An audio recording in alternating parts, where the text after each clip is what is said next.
নমস্কার বন্ধুরা, শ্রী সঞ্জীবন বলছি।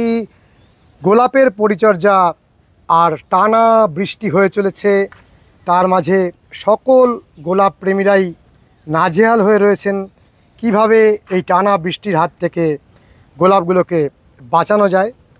আর যিনি নিজে হাতে কলমে কাজ করে এই টানা বৃষ্টির মাঝেও এত সুন্দর গোলাপ গাছগুলোকে রেখেছেন, তার সাথে আজকে কথা বলবো।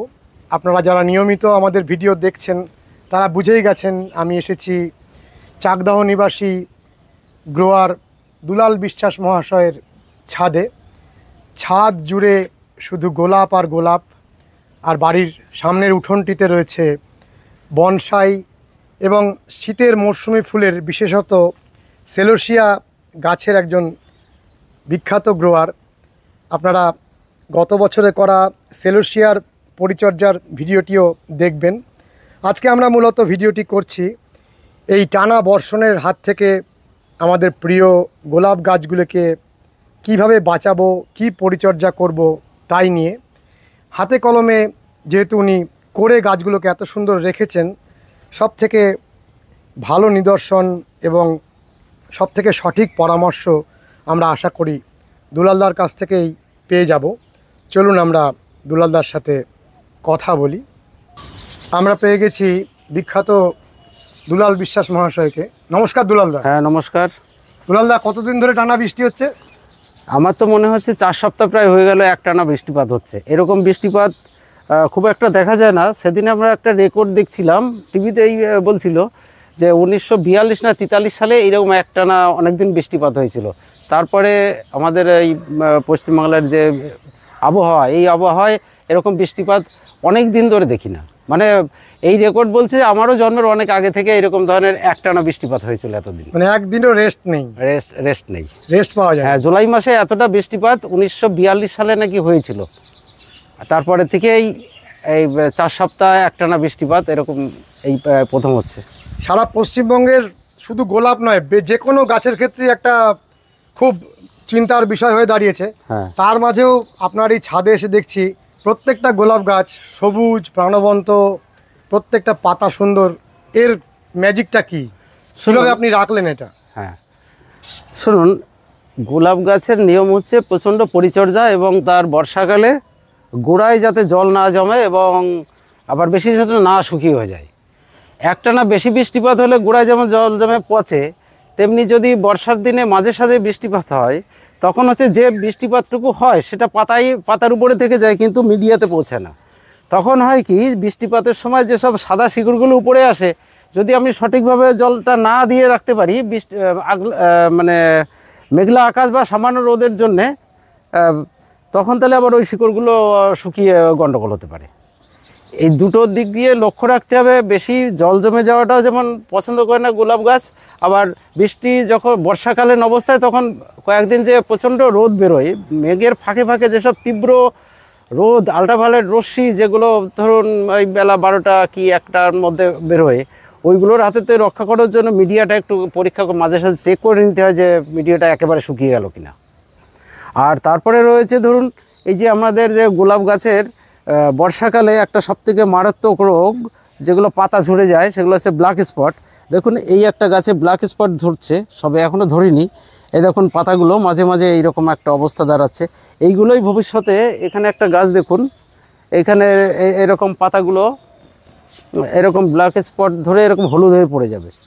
এই দেখুন এরকম, এইটা হচ্ছে ব্ল্যাক স্পট ডিজিজের একটা লক্ষণ। দেখুন এই যে এরকম পাতায় ব্ল্যাক স্পট ধরে পাতাগুলো পড়ে যাবে। আর ব্ল্যাক স্পট আর সাধারণ হলুদ পাতার মধ্যে পার্থক্য হচ্ছে, ধরুন আপনাকে আর একটা গাছের আমি নমুনা দেখাচ্ছি। সব পাতা হলুদ হলে যে ব্ল্যাক স্পট হবে তা নয়, কিন্তু ব্ল্যাক স্পট হচ্ছে এক ধরনের ফাঙ্গাল ডিজিজ। আর অতিরিক্ত বৃষ্টিপাতের ফলে গোড়ায় জল জমে যেগুলো হয়, সেগুলো এরকম ধরনের সাধারণ হলুদ পাতা হয়ে ঝরে পড়ে যায় গোড়ার দিক থেকে। আর ব্ল্যাক স্পটও হলে পরে সারা মানে কচি পাতা থেকে শুরু করে সবই এরকম এফেক্টেড হয় এবং কিছুদিনের মধ্যে গোড়া থেকে আস্তে করে ঝরে পড়ে যায়।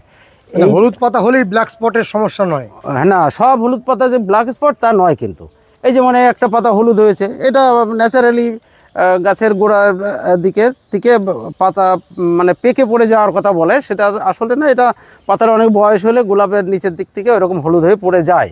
আর ব্ল্যাক স্পট, আর এইটার মধ্যে দেখুন এখানে দুটো পাতা একসঙ্গে রেখেছি, কোনটা ব্ল্যাক স্পট আপনারা এটা যারা নতুন নতুন গাছ করছেন তারা অবশ্যই চিনতে পারবেন।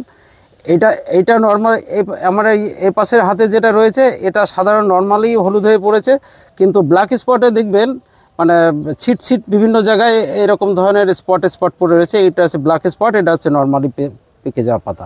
এইখানে দেখুন এই একটা গাছ, এই গাছটা এই দেখুন আস্তে করে ধরলাম এ পড়ে গেলো, এটা ব্ল্যাক স্পট ধরে গেছে। এই যে অতিরিক্ত বৃষ্টিপাতের ফলে আমরা এখন ফাঙ্গিসাইড সময় মতো দিতে পারছি না, যদিও দিচ্ছি ধুয়ে পড়ছে। আর একটা জিনিস মনে করবেন, একটানা যদি 6 থেকে 7 ঘন্টা পাতা ভিজা থাকে ব্ল্যাক স্পট ডিজিজ ধরে। আর কিছু কিছু গোলাপ গাছের ক্ষেত্রে মানে স্পিসিস অনুযায়ী বেশি এফেক্টেড হয়, কেউ কেউ আবার একটু কম এফেক্টেড হয়। এটা যেমন জুমেলিয়া গাছ, এই জুমেলিয়া গাছটা ধরুন এফেক্ট হয়েছে, আমাদের এই ছাদে খুব একটা হয়নি, এই প্রথম দেখছি কয়েকটা গাছে এসে ধরেছে। এই দেখুন এর পাতাগুলো দেখুন আস্তে করে পড়ে যাবে, একদম গোড়া থেকে ঝরে পড়ে যাবে। এই হচ্ছে ব্ল্যাক স্পট ডিজিজ। এই ব্ল্যাক স্পট ডিজিজের জন্য আমাদের ফাঙ্গিসাইড স্প্রে করতে হবে, নিম তেল স্প্রে করা যায়। আমি ফাঙ্গিসাইডের মধ্যে সাধারণত ক্যাব্রিওটপ, তার সঙ্গে প্লান্টোমাইসিন, তার সঙ্গে জিঙ্ক, চিলিটেড জিঙ্ক, এগুলো মিশিয়ে স্প্রে করছি।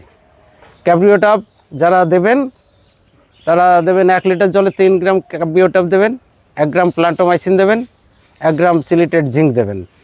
3টে আলাদা জলে আলাদা আলাদা করে মিশিয়ে তারপরে একসঙ্গে করবেন, করে নিয়ে এইবার আপনারা স্প্রে করে দেবেন। এটা 7 দিন অন্তর অন্তর দেবেন, যেহেতু বর্ষাকাল তো ধুয়ে যায়, 7 দিন অন্তর অন্তর, নাহলে অন্য সময় 10-15 দিনেও মানে কার্যকারিতা থাকে। এই ব্ল্যাক স্পট ডিজিজের একটা মানে উপকার করতে হবে, মানে গাছের উপকার হয়, যে পাতাটা দেখবেন এফেক্টেড হয়ে সে পাতাটা এরকম করে ভেঙে ফেলে দিতে হবে, সে কাঁচাই হোক আর যাই হোক। তা না হলে এখান থেকে উপযুক্ত পরিবেশ পেলে পরে বৃষ্টিপাত, তারপরে ধরুন হিউমিডিটি, বাতাসে হিউমিডিটি থাকলে, ভ্যাপসা গরম থাকলে এই গাছ একটা গাছের থেকে আর একটা গাছে ছড়িয়ে যাবে, এরকম করে এফেক্ট হয়ে যাবে। এই যে আমার কতগুলো পাতা দেখুন, এই গাছটায় কালকে দেখেছি ছিল না, আজকে হয়ে গেছে একদিনের মধ্যে এটা হয়ে গেছে। এটা লক্ষ্য রাখতে হবে, প্রতি সকাল বিকাল করে লক্ষ্য রাখতে হবে এই গাছ যেন। বৃষ্টির কারণে তো ভালো করে স্প্রেও করা যাচ্ছে, ভালো করে স্প্রে করা যাচ্ছে না, আর দিলে পরে ধরুন দিচ্ছে তো 1-1.5 ঘন্টা বাদে ধুয়ে চলে যাচ্ছে, সেইভাবে ভালো কাজ পাচ্ছি না। তবু কিছু তো কাজ হয়েছে, নাহলে সব গাছে হয়ে যেত দেখুন। আর এছাড়া নিম তেল আপনারা ইউজ করবেন, যেদিনকে ক্যাব্রিওটপ স্প্রে করবেন তার 4 দিন বাদে দেবেন। নিম তেল অনেক সময় একটু গরম হয় তো, পাতা বেশি যদি সানলাইট হয়ে যায় অনেক সময় পাতা ঝলসে যেতে পারে, সেই জন্য নিম তেল ইউজ করবেন। যেদিনকে ক্যাব্রিওটপে যেটা বললাম এটা স্প্রে করার 4 দিন বাদে নিম তেল দেবেন, আবার তার 4 দিন বাদে আবার এটা স্প্রে করা যাবে। আর নিম তেল সাধারণত যদি 3000 ppm হয় তাহলে 3 থেকে 4 ml পার লিটার জলে গুলে দিলে পরে ফাঙ্গাসেরও কিছুটা কাজ করে, আবার ধরুন বিভিন্ন পোকামাকড়ের দিক দিয়েও খানিকটা কাজ করবে। একটু সেইভাবে ইউজ করলে ভালো হয়, ভালো কোম্পানির একটু নিম তেল ইউজ করা যেতে পারে।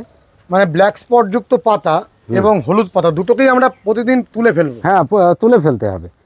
আপনি দেখছি সবসময় প্রথম থেকেই দেখছিলাম যে নিজে নিজে তুলছেন। হ্যাঁ, আমি এই যে এখন এই আজকে সময় পাইনি বলে আর কি সকালের দিকে খুব একটা সময় পাইনি, এখন এই উপরে আসলাম, আমার চোখে বাঁধলো বলে এখন এটা পরিষ্কার করে ফেলে দিতে হবে, আজকে সন্ধ্যার আগে এগুলো ফেলে দিতে হবে, তাহলে রাত্রিবেলা এর থেকে অনেকটা স্পোর বেরিয়ে অন্যান্য ভালো গাছ এফেক্টেড হয়ে যাবে। আজকে আমি দেখছি দুটো গাছে আর কি ধরেছে। এখন এইভাবে যদি বৃষ্টিপাত হতে থাকে গাছ এই ফর্ম ধরে রাখা যাবে কিনা সেটা সন্দেহের ব্যাপার রয়েছে। এই যে গাছগুলো, এগুলো তো পুরো শোয়ের মঠের উপযুক্ত ফুল দেওয়ার জন্য তৈরি হচ্ছে। এরপরে ডরমেন্সি পিরিয়ড আসবে সামনের মাস থেকে, তখন তাকে আস্তে আস্তে খাবার বন্ধ হয়ে যাবে, তাকে আলাদাভাবে রক্ষণাবেক্ষণ করতে হবে, তখন এত পাতা কমে যাবে। তারপরে অক্টোবর মাসের দিকে ডরমেন্সি ব্রেক করার পর তাকে রিপোর্টিং করতে হতে পারে বা মালচিং করতে পারে, যে গাছ যেমন নেবে সেই অনুযায়ী সামনের বছর মানে জানুয়ারি মাসে ফুল ফুটানোর জন্য তাকে সেই ব্যবস্থাটা নিতে হবে।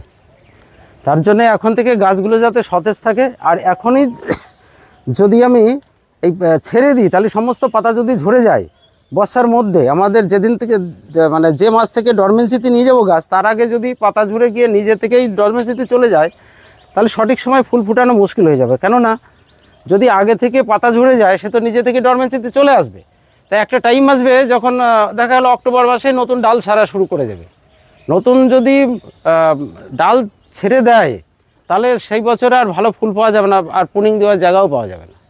সেই জন্য এখন গাছকে ভালো করে মেটিকেটেড করে, অর্থাৎ ফাঙ্গিসাইড, পেস্টিসাইড দিয়ে গাছকে সুস্থ রাখতে হবে।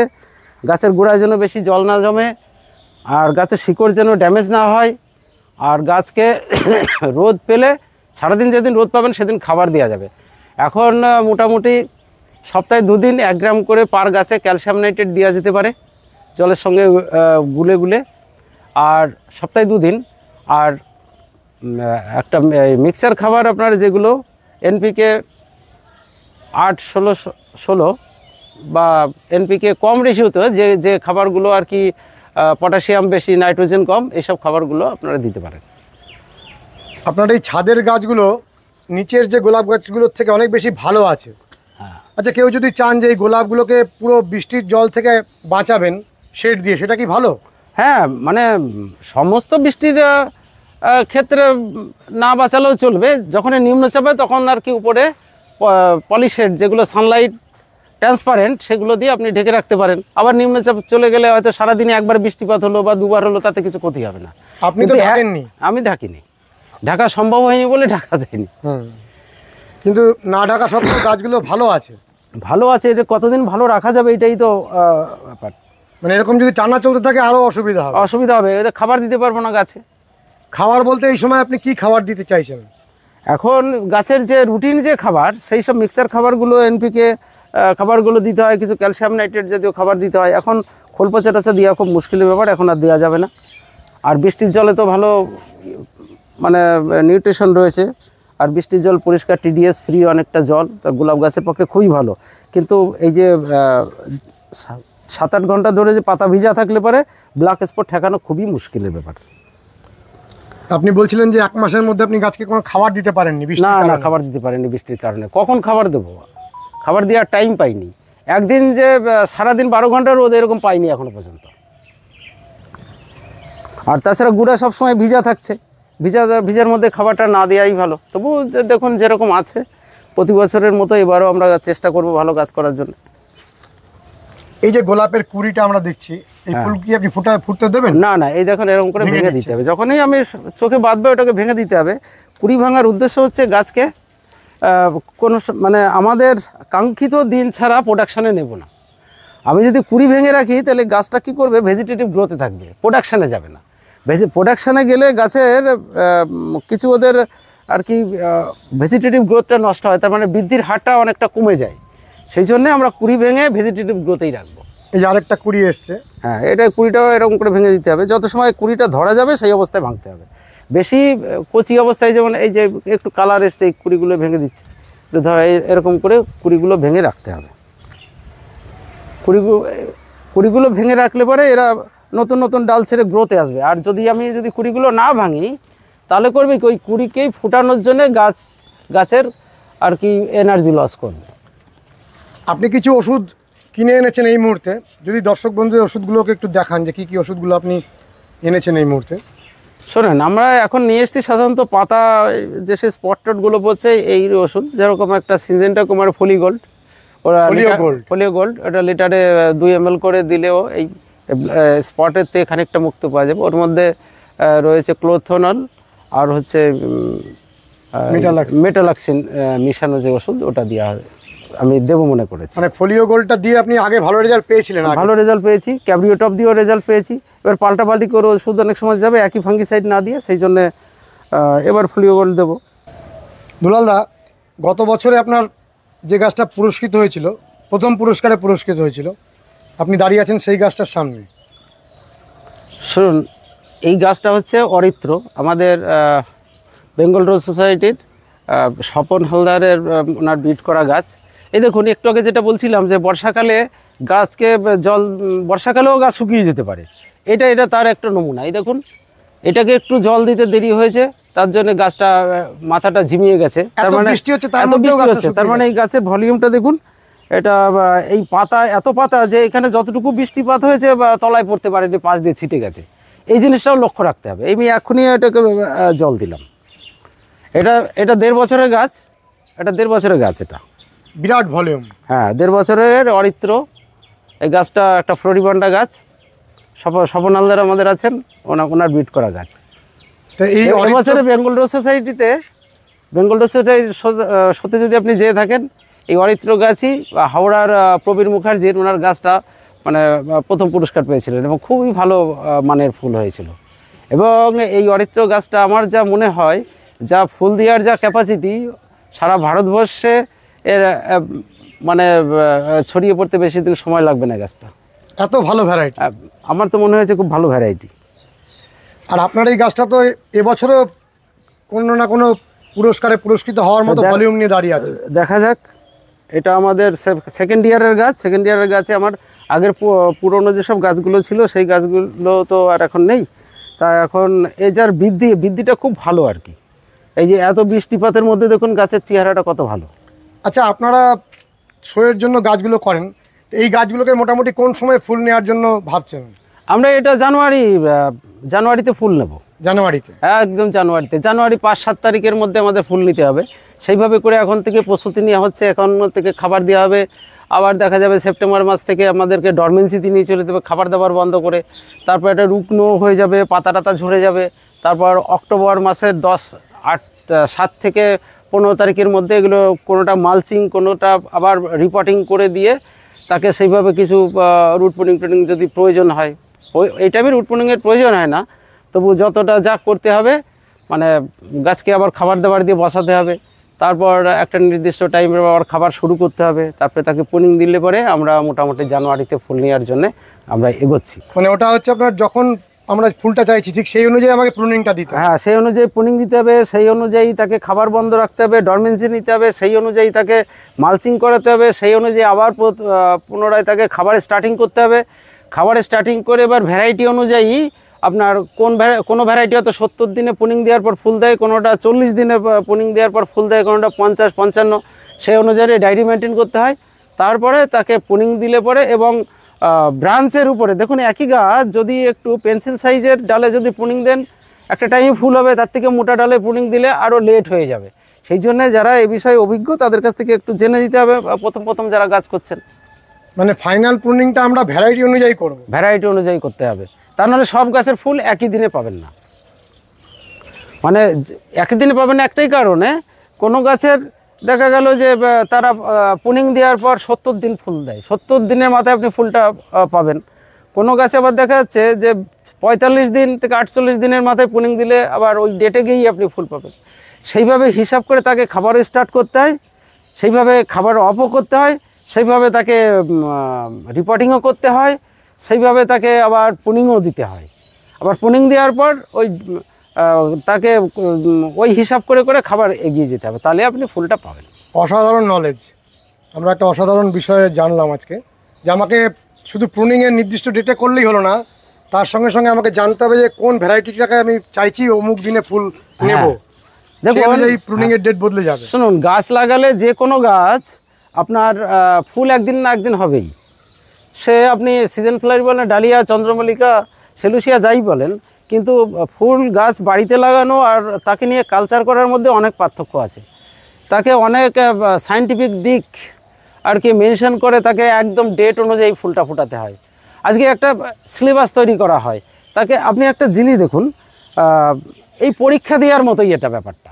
আপনি সারা বছর পড়াশোনা করলেন, পড়াশোনা করার পরে তাকে পরীক্ষা দেওয়ার সময় 3 ঘন্টা সময় দেয়, ওই 3 ঘন্টার মধ্যে আপনি ভালো লিখতে পারলে ভালো, তা না হলে নয়। এই ফুল গাছের, এই গোলাপের ক্ষেত্রে বা সমস্ত ফুলের ক্ষেত্রেই মাঠে যখন প্রতিযোগিতা হয়, আপনাকে যখন থেকে হয়তো যে দিনের হয়তো সকাল 10টা থেকে 3টে পর্যন্ত প্রতিযোগিতা হবে, ওর মধ্যে আপনার ফুল সবথেকে ভালো ভলিউমে থাকতে হবে, সবথেকে ভালো কালারে থাকতে হবে এবং গুনতিতে বেশি থাকতে হবে। তো কোয়ালিটি তো অনেক ভালো মেনটেন না করলে আপনি পুরস্কৃত হবেন না, বা আপনি প্রথম, দ্বিতীয়, তৃতীয়র মধ্যে থাকতে পারবেন না। খুব হিসাব করে কাজ করতে হয় এবং এগুলোকে যারা একদিনে হবে না, এবং যারা এগুলো কালচার করেন, যারা বয়োজ্যেষ্ঠ আছেন বা এই গাছের বিষয়ে যারা পারদর্শী, তাদের কাছ থেকে একটু শিখে নিলে পরে আপনার মানে যারা নতুন গাছ করবেন তারা ভালো হবে। আর যারা জানেন, দীর্ঘদিন ধরে করছেন, তাদের কাছে এইসব কোনো ব্যাপারই না। তা না হলে আপনারা কলকাতার দিকে এত বড় বড় শো হয়, আপনারা এত ভালো গাছ দেখতে পারতেন না। আর আমাদের সামনেই আসছে একটা বড় শো, বেঙ্গল রোজ সোসাইটির তত্ত্বাবধানে ইন্ডিয়ান রোজ ফেডারেশনের 42তম কনভেনশন বসছে আপনাদের এই কলকাতার রবীন্দ্র সরোবরের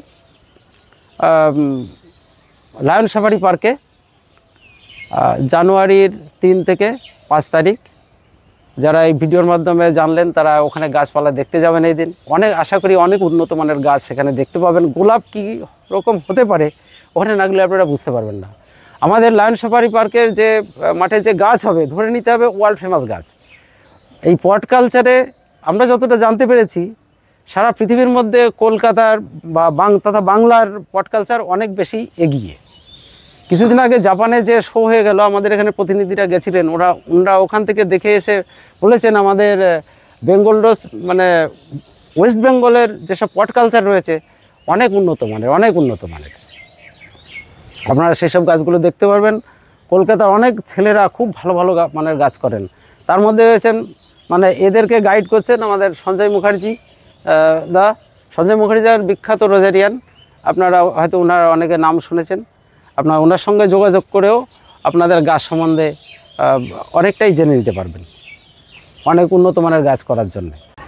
বন্ধুরা, গোলাপের মনসুনের টোটাল কেয়ার আমরা আপনাদের জানালাম দুলালদার মাধ্যমে। একেবারে প্রকৃত অর্থেই টোটাল কেয়ার, কারণ সম্পূর্ণ বিষয়গুলো আমরা কভার করেছি। পর্বে আমরা সম্পূর্ণ করছি।